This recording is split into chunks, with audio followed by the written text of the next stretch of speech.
Chris Airsoft Toys here. So unbox natin to bago nating unit. So WE yan, Glock 19 G4 series. So pagka WE made in Taiwan mga sir ha.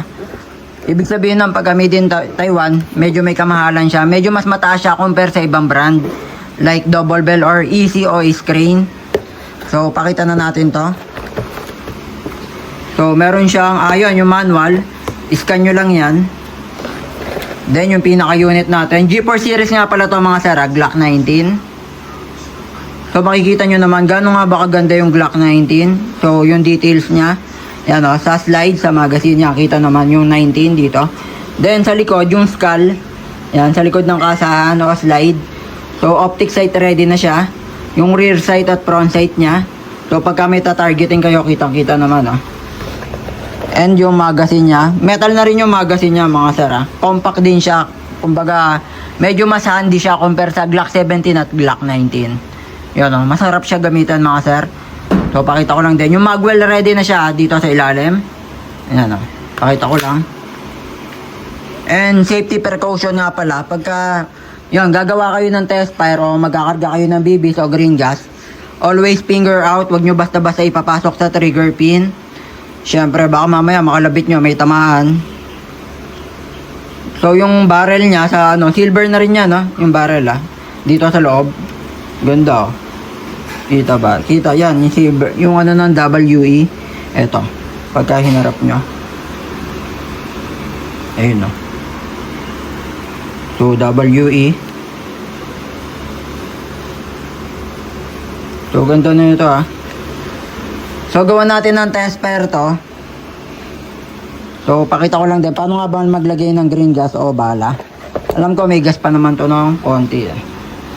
So, paano malalaman pagka may gas o wala? Medyo matigas. Since meron pang gas, yan, hindi nyo siya mapipindot. Yung bulb sa likod. Yan. Then, yung pagkarga ng green gas. Ito. Yan. Kita naman yung inlet bulb. Pero ako, pagka ano, yan, tinatanggal ko yung takip. Pagka sa mga Glock, yan, sa mga Glock, tinatanggal ko yung takip. Yan. So, diretso lang dapat. 3 to 5 seconds yung pagkarga.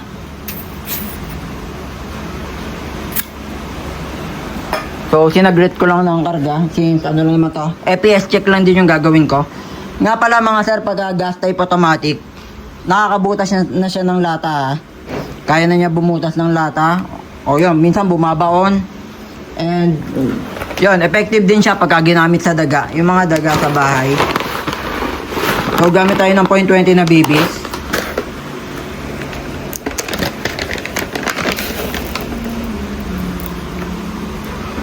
So, baba nyo lang yan.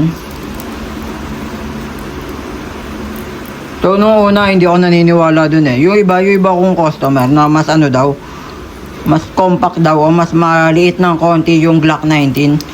Then yun, oo nga, napansin ko nga rin. So, kasalan tayo. So, kukunin natin to. Yung chronograph natin, pantas ng FPS. So, test fire. So, 328. Solid, 313. 320. So, 322. So, ubusin lang natin.